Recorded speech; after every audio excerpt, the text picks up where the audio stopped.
Another week has passed full of intense missions, and I'm able to be home for the weekend in the Galilee that I love. I feel so honored, so privileged to have been able to shake the hand of Mike Huckabee. He is United States President Donald Trump's new appointed ambassador to Israel. And his first act is to actually go and take a handwritten letter that President Trump wrote and place it in that closest wall to where the temple once stood. It's called the Western Wall, the Wailing Wall, the Kotel. And he did that. I was able to shake his hand and welcome him. I just feel so honored.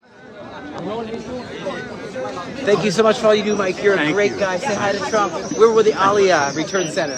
We help them return and be settled. He's a great guy. Welcome to Israel. At the right there with the backdrop of our nation's eternal capital as his first act as ambassador. And he says Iran will never have a nuclear weapon. He emphasized that Iran's ambitions threaten not only Israel, but the entire world and the United States. He says, for them, in their end time apocalyptic diabolical plan, Israel is like the appetizer of the meal and America is the main course, because they say death to Israel, but they also say death to America. And he said it's a real present danger and we have Israel's back. He condemned also Hamas's October 7th massacre. And he says, what do you expect to happen when you go and massacre women, children, babies, helpless, elderly, Holocaust survivors? They brought it on themselves through their vicious hatred. He holds their vicious hatred, indoctrination of hate to blame. And he holds them to blame for what they've brought on themselves and on their own people.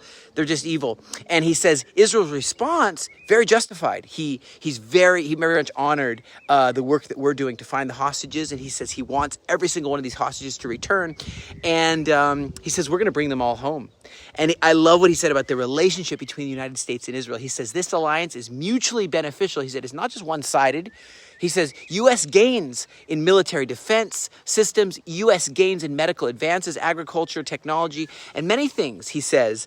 It was really encouraging to hear him. He's a great guy. He's the best choice that I can think of for this job. So it is not a one-way street. The United States and its citizens are directly the beneficiaries of some of the extraordinary achievements and accomplishments and innovations of people here in Israel. Last night, guys, there was this huge launch of attack on Israel, but a response attack by the United States at the port of Ras Isa in Yemen, and the Houthis' main refueling point. So cut off the gas, they won't be able to keep shooting us. So we're hoping. And despite the U.S. ban on transferring cargo to the Houthis, oil tankers continue to dock at the port there of Ras Isa, and that's how they're getting money and fuel. And he's like, Donald Trump says, bomb it. And 15 people were killed, 50 injured or so as this port was destroyed. And at the same time, you're seeing local media report that the loyalist forces opposing the Houthis, that means the actual Yemen army are arising. They're gathering everybody for a ground offensive against these terrorists. Don't forget, Ansar Allah, or the group known as the Houthis, are a terrorist group. They're not the Yemenite army. The Yemenite army is now preparing to oust them, along with Saudi support, maybe Saudi Arabia, and the Prosperity Guardian coalition.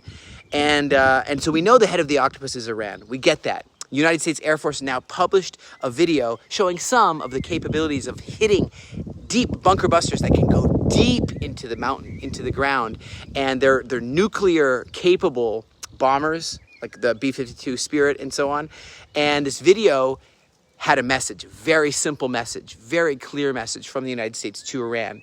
And it says, if deterrence fails, we won't fail. Means it's going to be very bad for Iran if they don't change their ways. Right now, I think that they should just change the whole regime. And things are happening here in the home front too. We're having more and more ultra-Orthodox soldiers, even the first ultra-Orthodox combat pilot program opening up.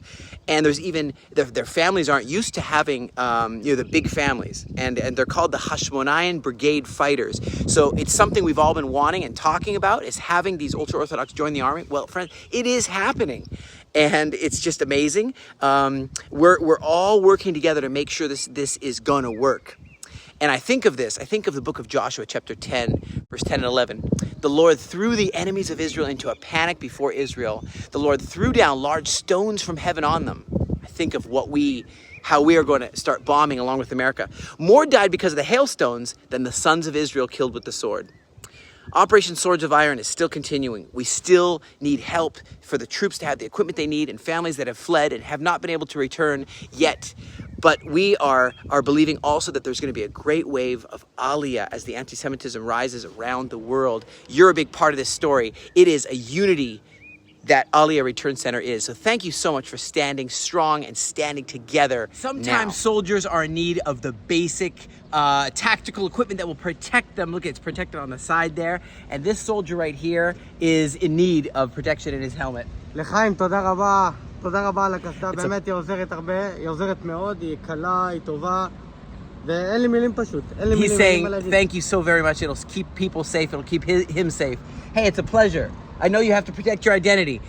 It's a pleasure to help you. God bless you. We stand with you. תודה רבה. Blessings.